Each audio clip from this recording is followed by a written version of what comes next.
it is a process. So there are times where I'm just like, ooh, I feel guilty. Like, should it be this easy? Like, is it really possible to not work as much as I thought that I had to be at this point, for example? And I'm not saying that I don't work hard. I'm saying that there are times that I have to force myself to be like, you know what? The life that I'm designing means that I'm only going to work 4 days a week, for example. I'm only going to work this many hours a day. And anything beyond that, I'm going to force myself to set those boundaries because that's the life that I'm creating.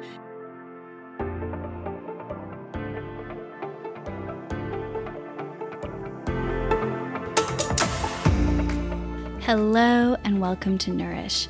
My name is Kasha and I'm a practicing holistic counselor as well as a current doctoral student studying acupuncture and traditional Chinese medicine. My mission with this podcast is to share the stories of inspiring humans who have discovered that elusive state of balance between the Western concepts of success with more Eastern philosophies of inner knowing and spirituality. Think yin and yang in flow. As a former Silicon Valley burnout escapee myself, teaser, I left the tech world after 10 years of a thriving career in product management. I know firsthand how difficult it can be to integrate the two. This podcast shares the stories I wish I had heard when I was struggling to find that balance and flow myself. My hope is that these interviews inspire you and give you the tools to rethink your own approach to mental, physical, and spiritual well-being. And if you are struggling, help you find your way back to authentic alignment. Now, sit back, relax, and ground yourself back home, my love, and let's get started.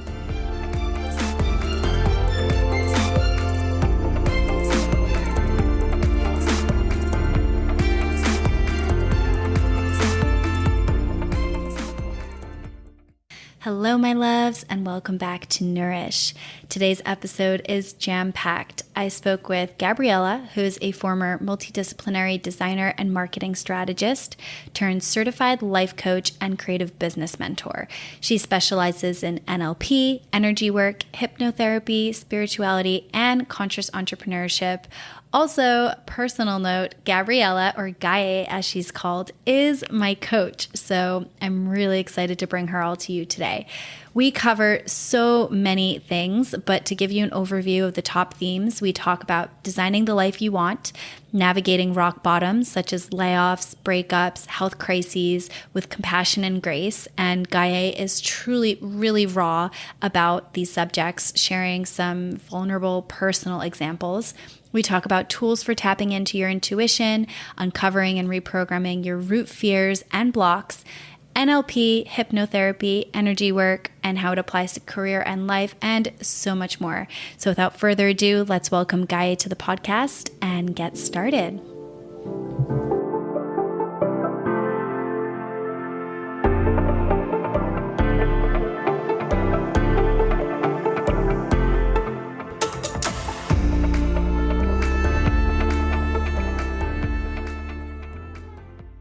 Gaye, I am so beyond excited to have you on the Nourish podcast today. I have been eagerly awaiting this moment, like a child awaiting like a birthday party or something.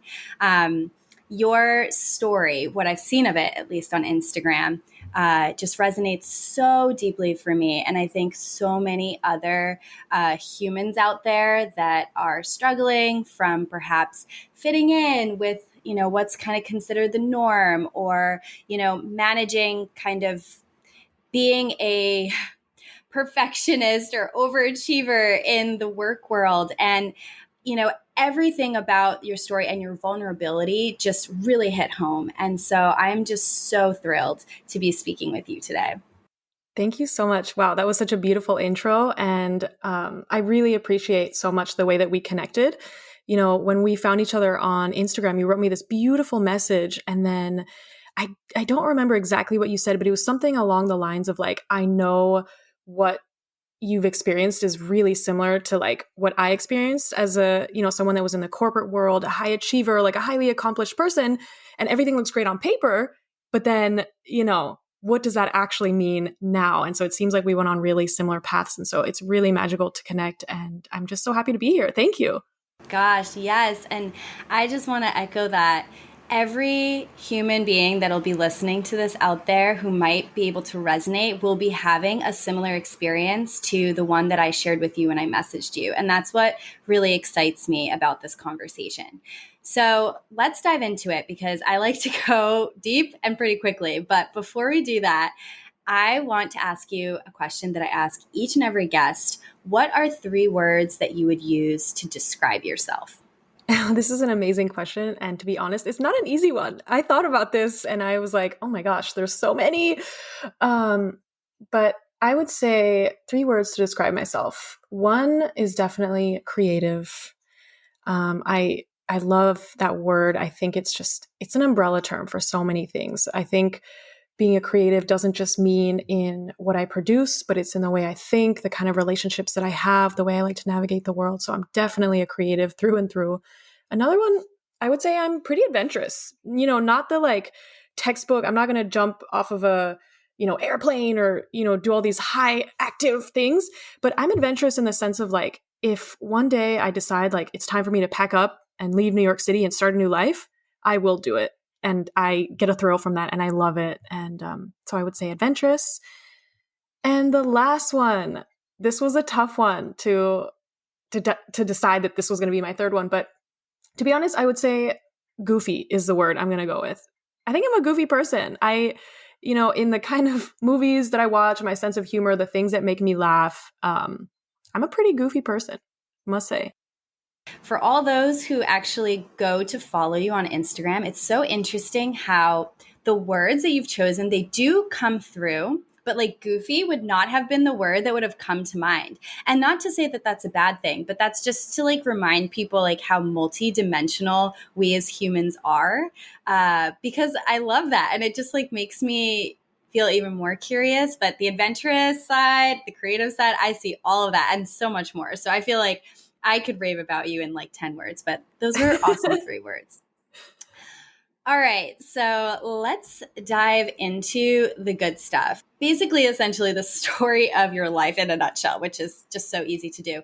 I know that today you are working as a certified life coach, you are a creative business mentor, you have your incredible business where you practice NLP, energy work, hypnotherapy, spirituality, conscious entrepreneurship. I mean, those are some incredible buzzwords as well, I would say. Like a lot of the stuff that you mention is very like kind of top of mind in the health and wellness industry, but you do it in the context of business, which is incredible.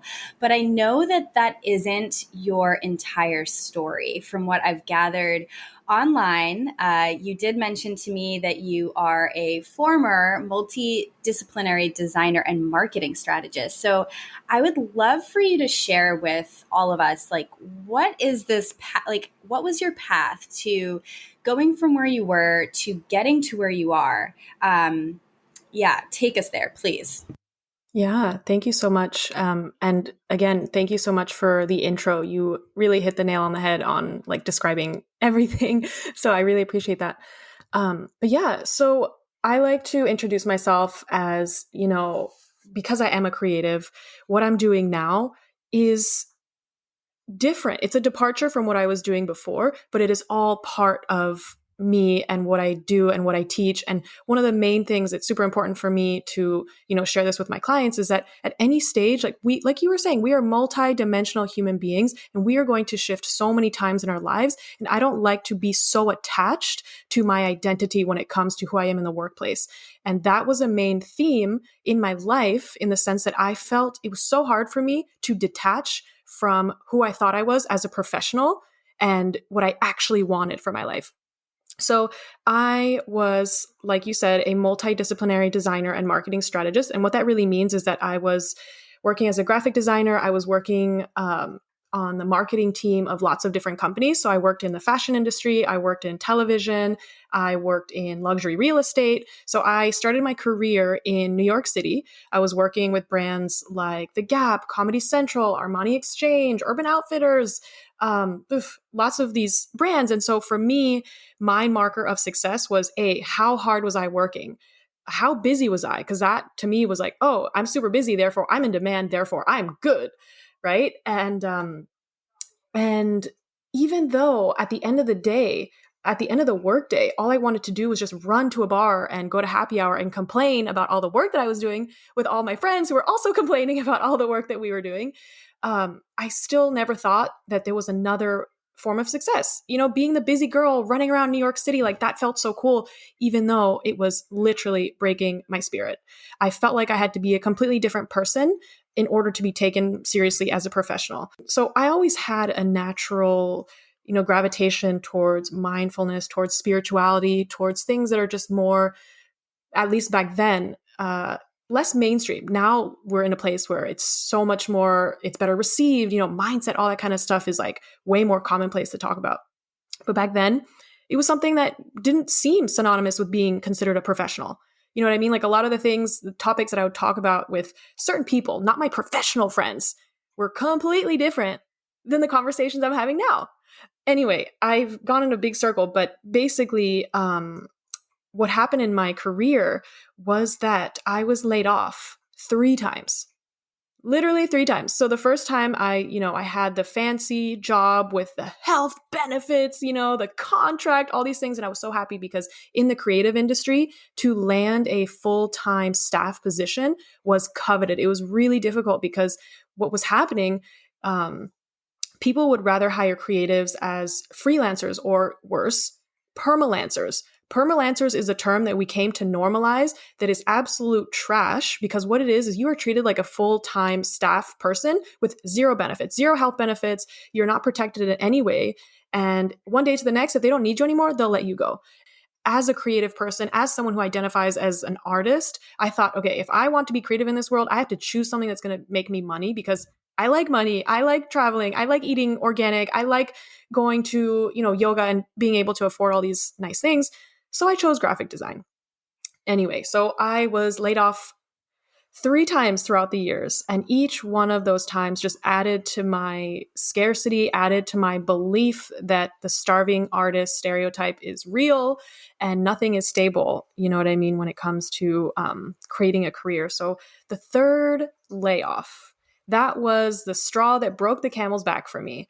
At that stage, I had moved to another country for love. I was working in a language, I was working in French, which I'm so grateful for. I'm so grateful for all of these experiences, by the way. But anyway, so I moved to another country for love. I had a really hard time trying to, break into the industry there, not only because customs are so different, but the language barrier. I had been, working full time, and I was also balancing all these freelance projects because the New Yorker in me, the badge of honor that comes from working really hard, that was still there. So I'm like, if I'm not completely busy, like, who am I? I'm not successful, So I was burying myself in work, and I was ignoring my health completely. So for those 2 years that I was living I was already in Europe, I was experiencing these pretty, very painful health issues. And they would flare up, and I didn't know what they were. I probably visited 4 different occasions where I had to go to urgent care in the middle of the night, endless doctor's appointments, trying to figure out what was wrong with me. And the general consensus was that they couldn't see anything wrong with me, and I just needed to relax. And that was the most painful thing, because I started to doubt my own symptoms. And then I was also really angry at the medical system because, eventually, when all of this hit a wall, I was paralyzed in pain. I was laid off. I had all these freelance clients at the same time that had come to an end that exact same week. And I was, I went into a spiral, and I was bedridden for 2 days because of this pain. I didn't realize it was an internalized, anxiety attack, panic attack, burnout, all those things. So finally, this was the first time in my career that I had no prospects for my next paycheck. And I had it. I was doing everything right, and yet for quote unquote right. And for some reason, here I am again with starting with nothing. So I decided I'm done. I cannot continue to do this. I was so angry because my health, I felt like I had nothing. If I didn't have my health, I didn't have work. Who was I? So I finally took a break for, I think, 3 months from work. That was the only time I had ever done that. I had been working since I was, teenager, like all of us, right? I guess in the Western culture, we're kind of just like, okay, you turn 15, you can start picking up work now. But yeah, I finally got a diagnosis, and it was a chronic thing that I developed as a result from stress. And the only real treatment is to literally relax. Now, it doesn't mean that my body doesn't have physical scarring and symptoms from that. The recovery was long. It just means that I have to manage it because it is something that's chronic, and it is something that, I have to, it's more about preventing it from flaring up again. Than, trying to, it's just basically the mind body connection. That was for me the moment that I was like, this is real. I cannot continue to push myself this way because my body is just not there. It's not going to handle it. Anyway, so that was the first time that I think I was going to meet my parents. And I remember someone I went to university with posted this quote about something, mindfulness. I don't know. And I responded saying that, wow, this really resonates with me. Next thing you know, I get on the phone with her. It was super quick. I had never even heard of life coaching or anything like that before. And I don't know, I was in this really interesting place, and I was like, you know what? I need radical change. You're going to be my coach. And I paid her $5,000 right there, right then and there. It was terrifying because I didn't know what I was doing. I had no idea what would come of it. But that was just the beginning of me realizing, like, oh my God, not only has this experience working with this coach been the most life-changing thing, a lot of what she was teaching and the space that she was holding were things that were intuitive for me, as just like a person navigating this world, the kind of friendships that I was having, the kind of support that I was for the people in my life. And I was like, this is a career? Are you serious? And that was it. There is so much there. First of all, I just want to reflect back to you that I joke about this, but I'm like semi-serious. I feel like I should rename my podcast to Diseases That My Emotions Have Caused Me, because it's so, like, almost every single person, Gaye, that I've interviewed, and I've interviewed like 10 people at this point, has a story that is similar in terms of, I was experiencing this, I was feeling this, I repressed it, I ignored it. It was almost like this, like, denial of recognizing their emotions and what they were telling them. And it resulted in like a plethora of diseases, from autoimmune diseases, chronic issues. I mean, you name it, right? Like, I obviously shared online that, and actually you inspired me to do this. I just want to call that out after I saw your story. I shared about my chronic eczema and how, honestly, the one thing that helped me, I will never forget this, the turning point was when I was working with a therapist. And, there are obviously many tools to get around it. But when I was working with a therapist and I started to acknowledge like some of the feelings that were coming up for me in my life at that time and where I was misaligned. So I just want to like reflect that back to you, because that just is just so powerful.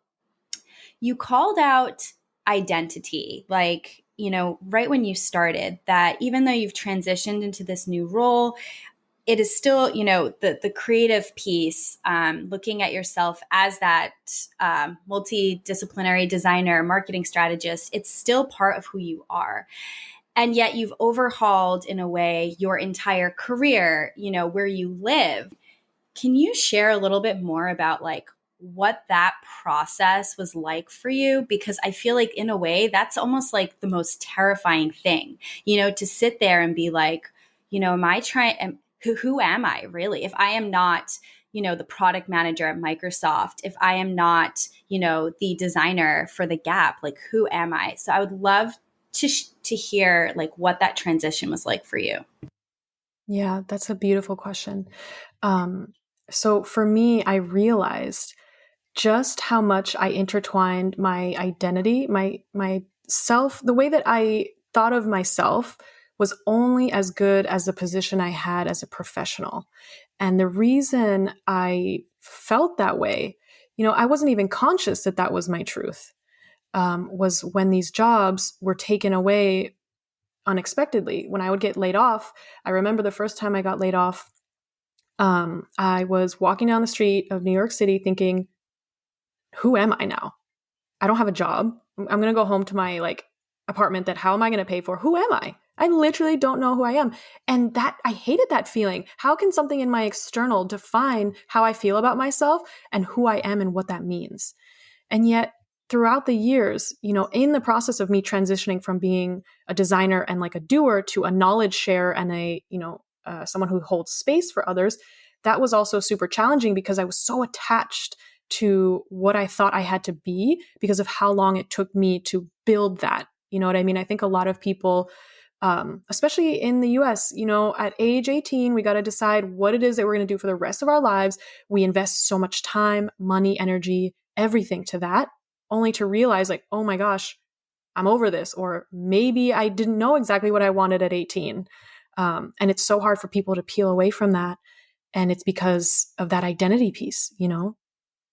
So recognizing, and I think you really hit the nail on the head there, recognizing that your worth is not tied to your title, or perhaps it's not tied to, the salary you're making, or, whatever number of things that you just described. Like, how do you get out of that cycle? Because it's on the other side of it, which it sounds like that's kind of where you're sitting today, like living a more authentic, more aligned life, like helping people get there yourself.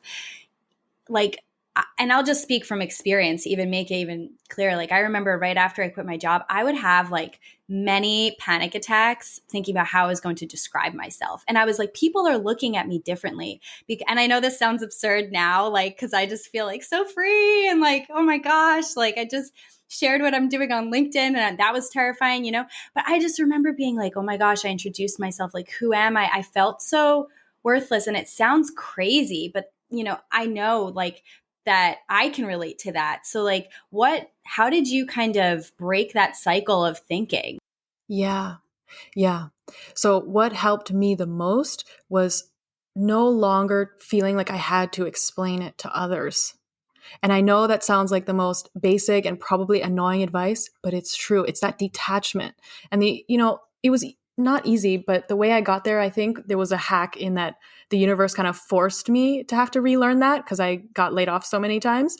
But it was really just realizing that no matter how you choose to describe yourself, there's going to be people who don't understand it anyway. So you know what I mean? You can simplify it. You can do whatever it is to make yourself feel like, okay, that's enough for whoever wants to know, or, whoever's sitting next to me at this Thanksgiving dinner.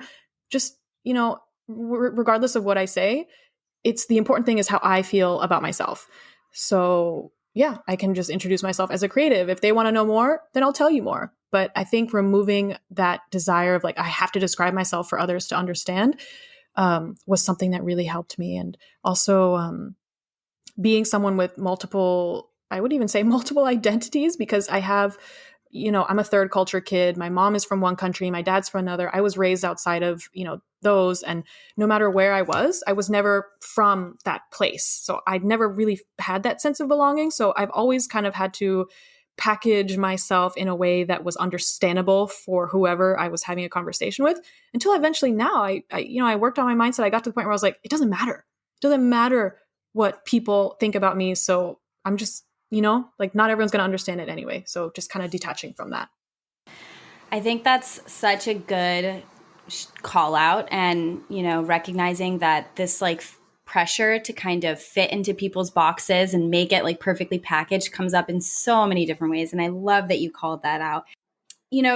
Talking about identity and also the pressures that some people may feel. I know you work with a lot of really impactful entrepreneurs today, and you run your own business. And you mentioned earlier that something that you struggled with was wrapping up your value and your self-worth with how hard you were working. Now, it's fantastic that you work for yourself, because I guess you report to yourself at this point. But, how are you managing that today? Like, does the pressure to like overachieve even in your personal business come up? Like, how did you manage to kind of pull back and find a little bit more balance when it, or honestly, have you, like, in terms of realigning yourself with another way to value like who you are as a human? That's such a good question. Yeah. So it's a process.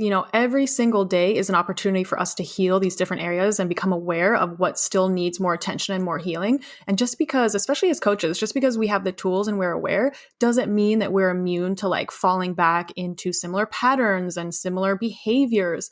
And that's the good thing. It just reminds me, this is why the world needs coaches. We all need someone from the outside to kind of like remind us of, okay, hey, you're falling into this pattern again, time to break the cycle and do what it is that you really want to do, not just what's been programmed or what's been like automated within you. So for me, it is a process. So there are times where I'm just like, ooh, I feel guilty. Like, should it be this easy? Like, is it really possible to not work as much as I thought that I had to be at this point, for example? And I'm not saying that I don't work hard.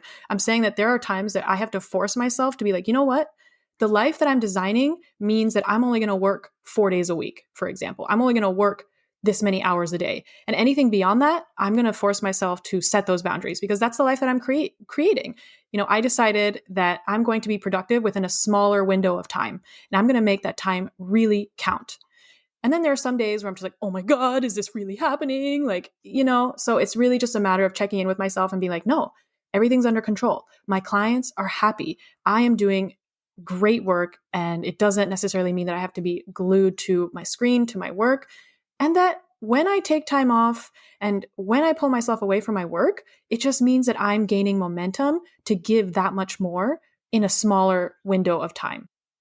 I adore that reframe. I think I'm going to like chop it up and like put it on a Post-it to remind myself as well. So I love that. I love that. That is such a good perspective because, you can't give from an empty cup, right? Like everybody says it, but it's so true. All right, I have a tough question here. I realize that not everyone listening to this podcast is an entrepreneur. And I know you specialize working, with entrepreneurs, but I also would just love to hear your opinion on this. Is it possible for somebody who is working in a corporate environment who feels perhaps that misalignment, a bit of burnout, like maybe kind of is just like, something's not working for me here. You described how you think about your life. You're like, quote, the life that I'm creating looks like X, Y, and Z. Are there ways for people who maybe don't want to be entrepreneurs, don't want to take that leap of faith, to think about their life in that way and actually take steps in that direction? Like, what would you advise somebody who is working in corporate, who wants to work in corporate, but is feeling a lot of the same signs of burnout or frustration or misalignment, et cetera, that we just talked about? Ooh, that is so good. Your questions are just like next level. I can see why you're an amazing coach because, yeah, great question. And I'm so glad you brought this up because I think right now we're at this point where a lot of people are being like, entrepreneurship is the only way to go. That's the real way to experience freedom. And some people just straight up don't want that, and I do specialize in entrepreneurship just because it reflects my own story. And I like to teach on, what it is that I have experienced. But I also work with non-entrepreneurs who are happily non-entrepreneurs and, people who they're multi-passionate. So someone wants to do a side thing or, while still maintaining their job. Anyway, so what I would say to someone who doesn't want to be an entrepreneur, but they're also experiencing burnout and they're experiencing, they're not able to create boundaries for themselves or, they're feeling really frustrated, is that you can redesign your story at any phase. So let's say, for example, you're working at a job and you realize that they don't value you and you're putting in the hours, you're showing up every day, you clock out at 8 p.m. and then they expect you back at 6 a.m. I just got a flashback of like my corporate experience. I'm like, oh no. Anyway, there are jobs out there for you. And if you feel like you cannot state your boundaries and be like, hey, listen, if you don't feel comfortable to have a conversation with your boss or with your manager or with your whatever, being like, hey, listen, my productivity is being affected by my lack of sleep, and I feel like if I'm not able to be trusted to either work less hours or, that kind of thing and produce the same amount of work, then we're in an amazing time in history right now. I mean, obviously, it's if we have to pull some sort of silver lining out of everything that's happening in the world right now, which is overall like really pretty much awful.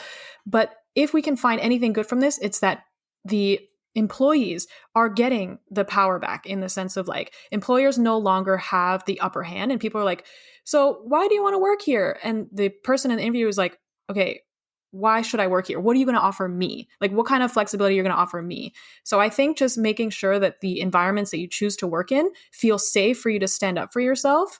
And if not, you can always look for other opportunities that will respect your health as an employee, who do care about how you are managing your time, and like trust you as an employee to do what's best for you and your productivity and your mental health. I love that you brought up like that times are changing. And so, just to kind of recap what you just said, like getting clear on what you want, because you illustrated it so clearly. I'm literally going to take myself through that afterwards, being like, what does my life design look like? Getting clear on what you want, communicating it and acting on it like that. I just love that, because I think that's applicable to anybody. You can be an entrepreneur, but you can also be employed. And I think that's, it's true that not everybody wants to necessarily go do their own thing. All right. Shifting gears for a second, because this podcast, I love to make it tangible for people. I'm just kind of sharing back what I wish I had heard. And you mentioned, when you talk about like the tools that you use with your client, you talked about NLP, energy work, hypnotherapy. A lot of those are, words. Some of those I'm familiar with, but a lot of them I know might be new to others. And so I would love for you to maybe share, like, when you think about your practice holistically, what are those tools? Like, what tools do you use with your clients? Like, what is NLP? When you talk about energy work, what is that? And what is hypnotherapy? Just to get people a little bit more familiar with like the options that are out there when it comes to supporting, yourself, whether you're looking to make a big shift in any aspect of your life. Yeah, absolutely. So NLP stands for neuro-linguistic programming, and it's basically, people call it the user's manual of the mind.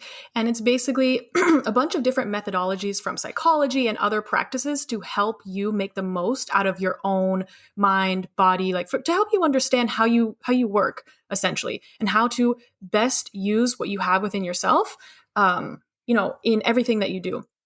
And when it comes to energy work, I know that that's a super broad term and people are like, what does that mean?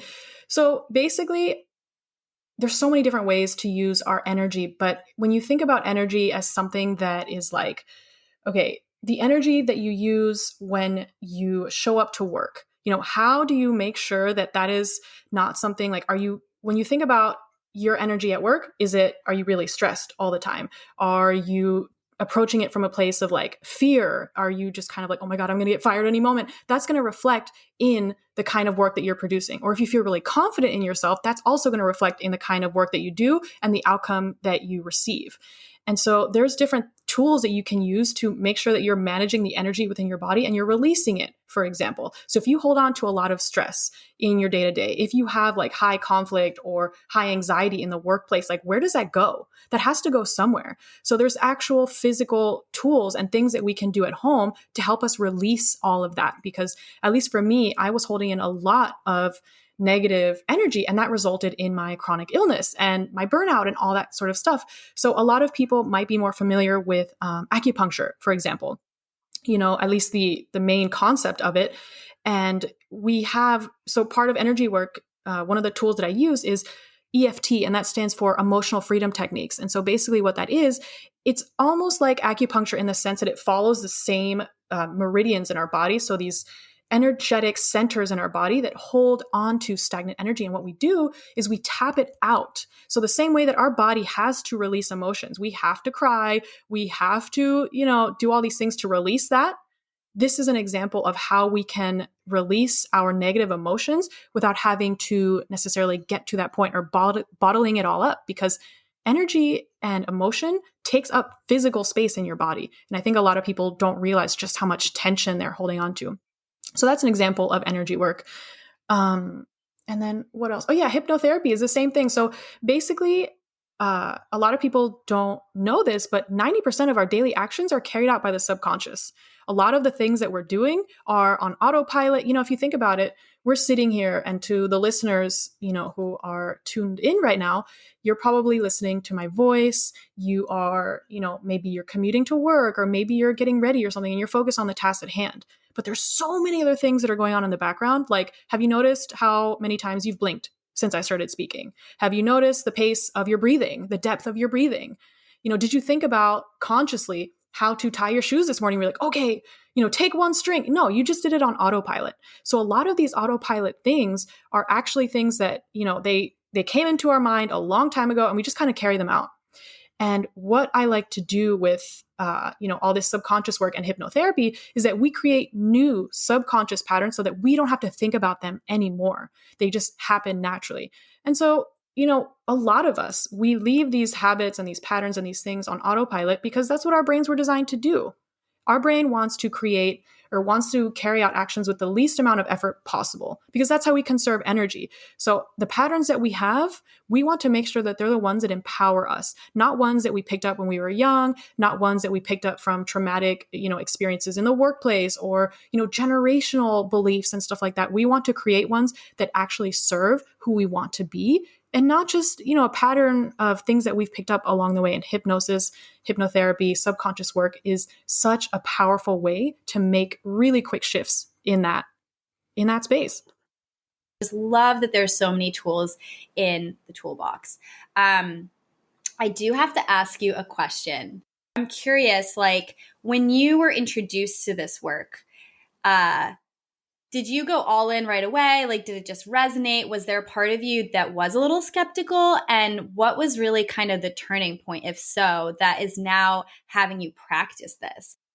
Yeah. Again, such a good question.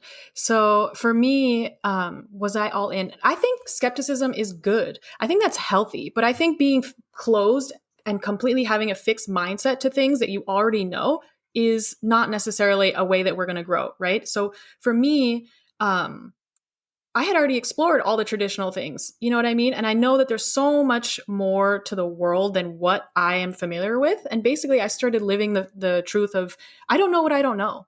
So I'm going to try it. And if it works for me, that's amazing. And so my job as a coach, as a healer, as all of these things, it's not to convince anyone. People have to come to this on their own.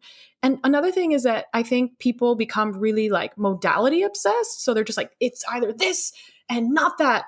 But there's so many different ways to get to a similar place, and what works for one person might not work for another. But the thing about these is that it all comes back to self and how you regulate the energy in your body, how you, experience the world around you. So if there are skeptics and all that kind of stuff, good, like you should question everything around you, but use that same energy to question the things that you've always done in the same way.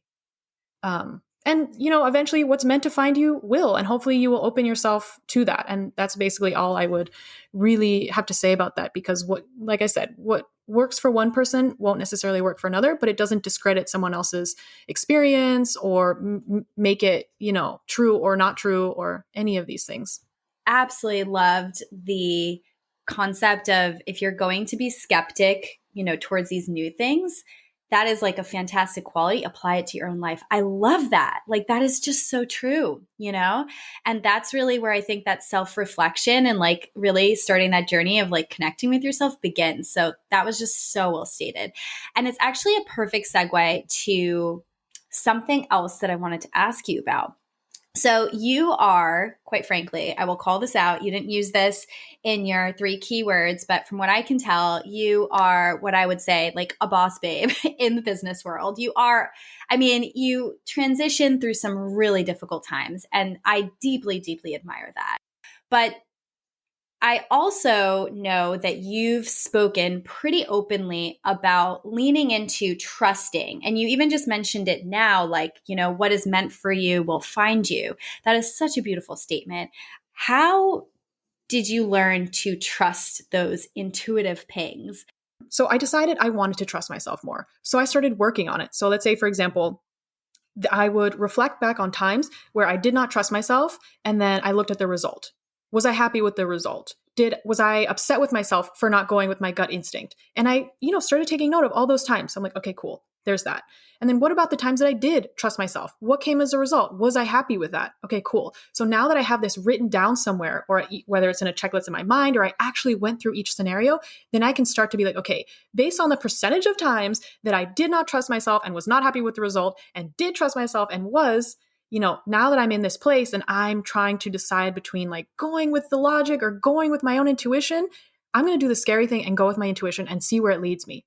And it's just kind of like learning to be able to trust that more and seeing it as a tool rather than as just something that's like, so there is logic in learning to be more intuitive and being more, trusting with the universe, and that sort of thing. I also looked at the hard times in my life, so for example, the layoffs. What came as a result of that? I got closer and closer and closer to being way more happy. But back then, I thought it was the end of the world.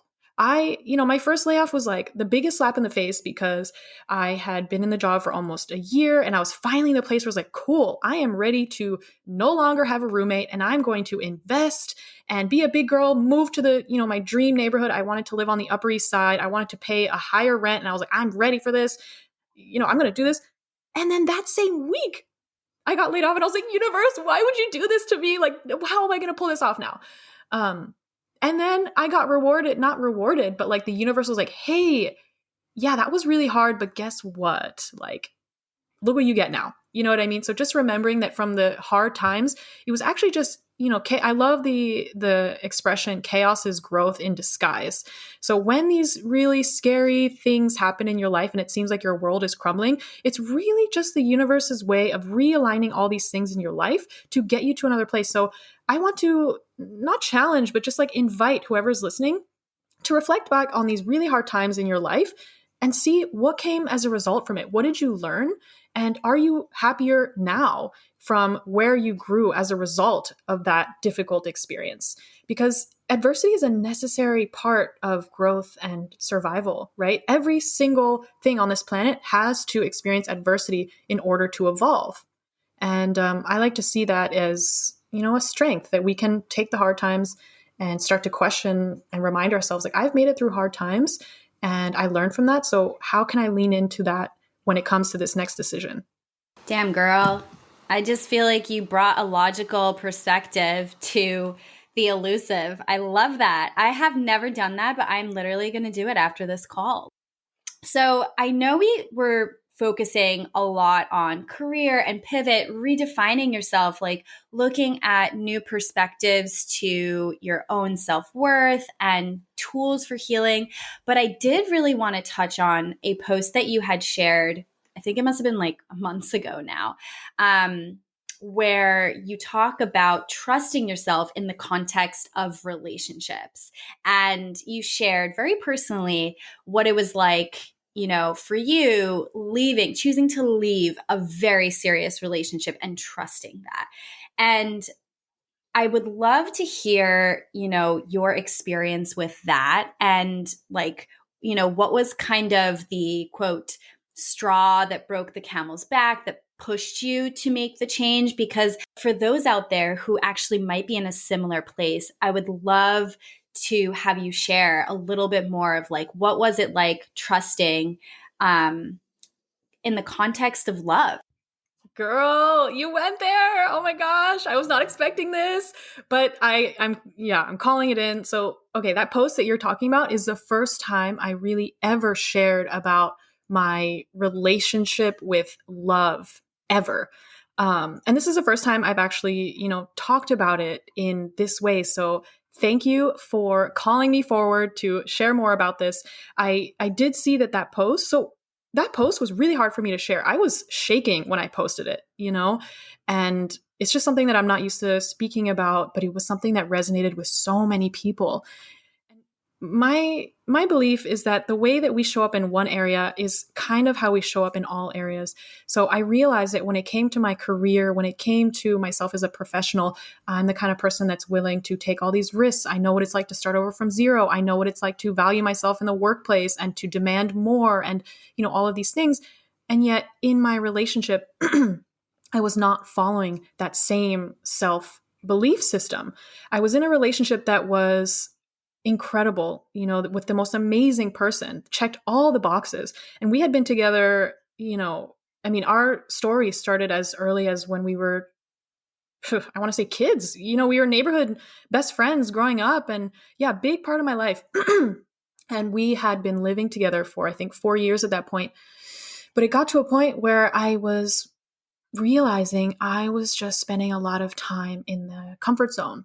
There were a lot of things that I felt like I was not, I wasn't being honest with myself. I was afraid of so many things. And when I started realizing that the thoughts that I were having, I'm speaking to myself like in plural, that I was having were more, I was questioning more things than I was honoring or admiring. And yet the idea of myself being with this person when I was older, I didn't see it. And when I realized that, I was like, okay, if I don't see myself really being with this person in the long term, if I see more for myself, if I know that I have to grow more, I have to do the scary thing and trust that these feelings within my body that are telling me, something's off, I got to follow those. I got to trust them. And I'm still really early in that process. I think I got out of this relationship only about like 8 months ago. And it's been a journey, but there isn't a single moment that I doubt my decision, because I know that part of my journey on this earth is to learn to trust myself more, because all those times that I didn't trust myself, kind of like what you were speaking on, we can doubt ourselves and use only the logic side of ourselves and still end up, burnt out and, with chronic illnesses from our stress and all that stuff.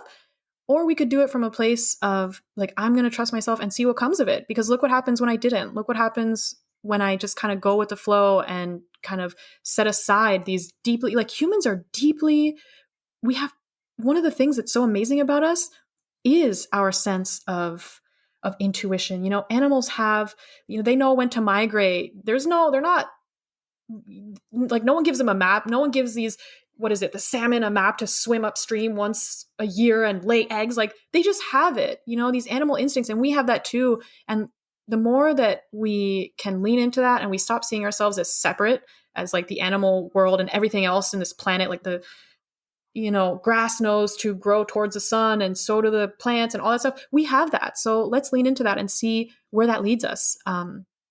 Thank you for sharing that post and also for diving into it now. I know that this will be very expansive and inspiring for people who might be in that situation. And I can speak from the perspective of my younger self being in a similar situation, like how much I would have wished to have heard these words.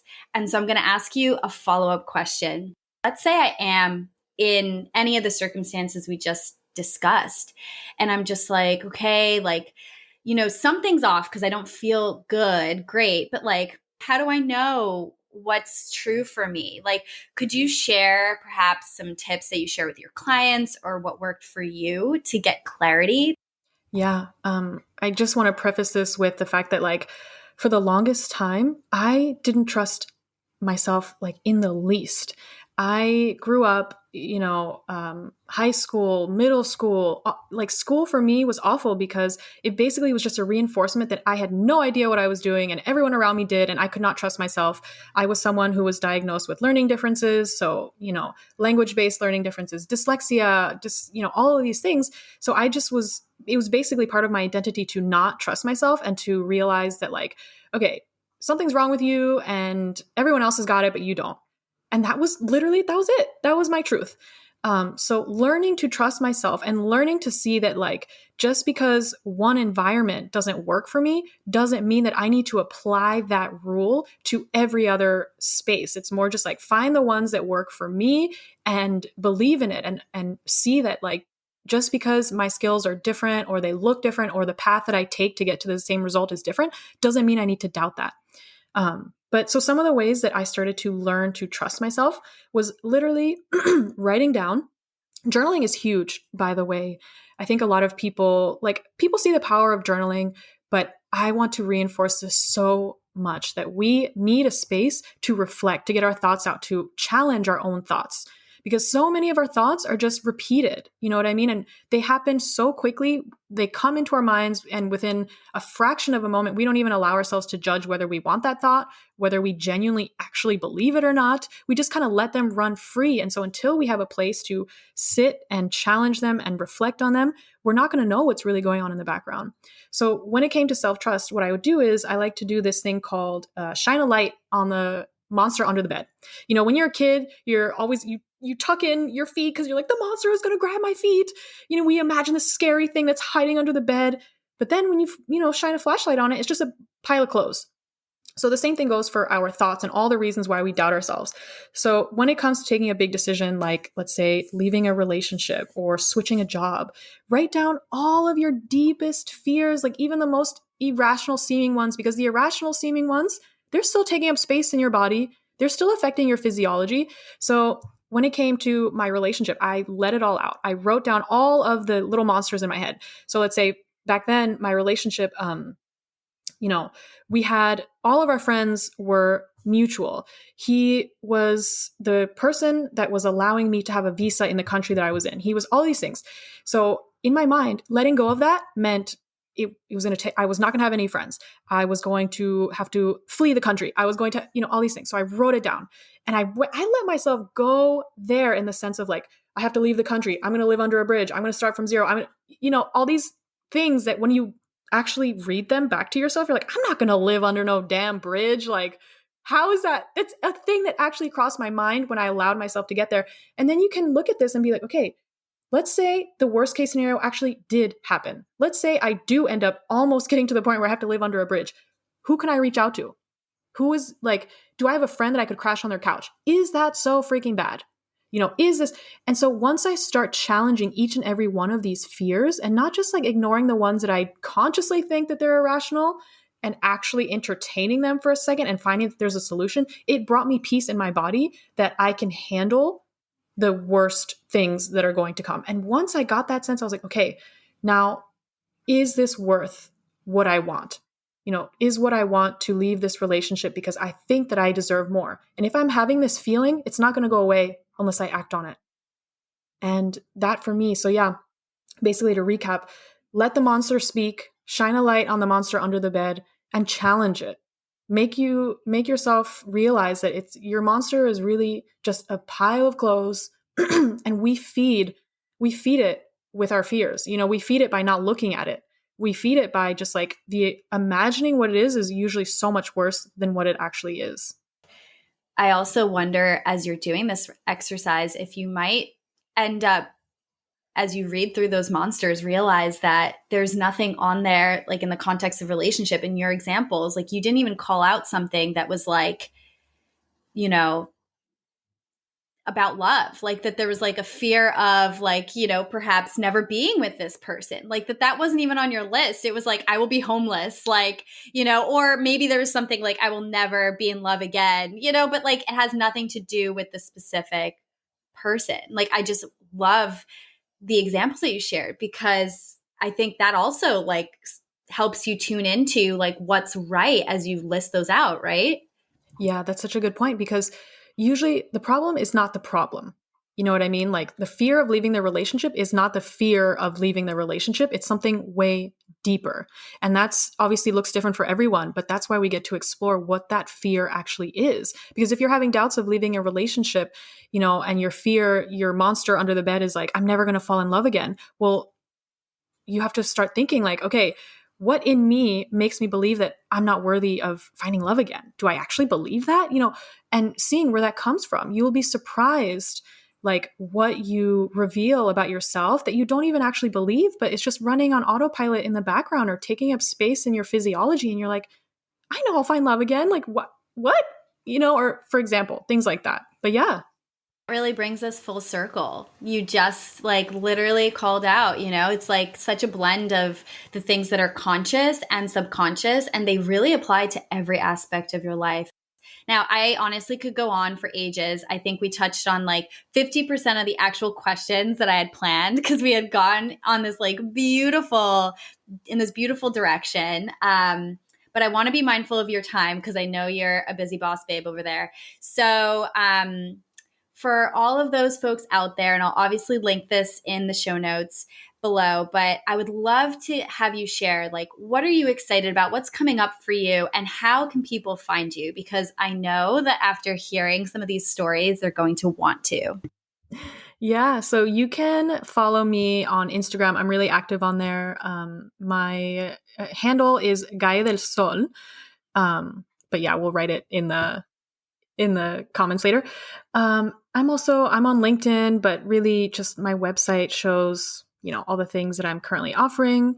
I'm really excited this year because I'm going to be introducing a mastermind, which is really exciting. It's different from what I've been doing in the past. So a mastermind is basically just like a group container of, high achievers, of people who want more for themselves, of people who are going to, make big transformations, to meet together and get in that incredible space, in each other's space. Because one way to really up level in our lives is to surround ourselves with people who are also on a similar mission, because that is just, such a huge catalyst in momentum, in seeing what's possible. So I can't wait to create that container and hold that space. So that's something that's coming up this year. I'm also, always doing one-on-one. And I have courses for people who feel like they want to expand, maybe either whether it's full-time or want to add it to their streams of revenue, knowledge sharing and sharing their gifts and finding out what that really is, and becoming someone who, as someone who loves helping people, I never knew how I could do it.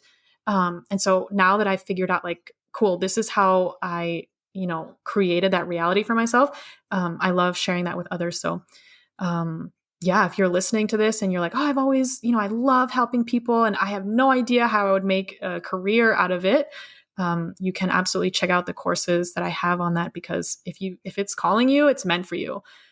I love the concept of the mastermind. So I'm so excited that you're putting that out there. And I just want to say thank you so much, Gaye, for joining me today, having this conversation, for sharing so vulnerably. It has been an absolute honor. And to all the listeners, thank you so much for tuning in. And I hope you enjoyed this as much as I did.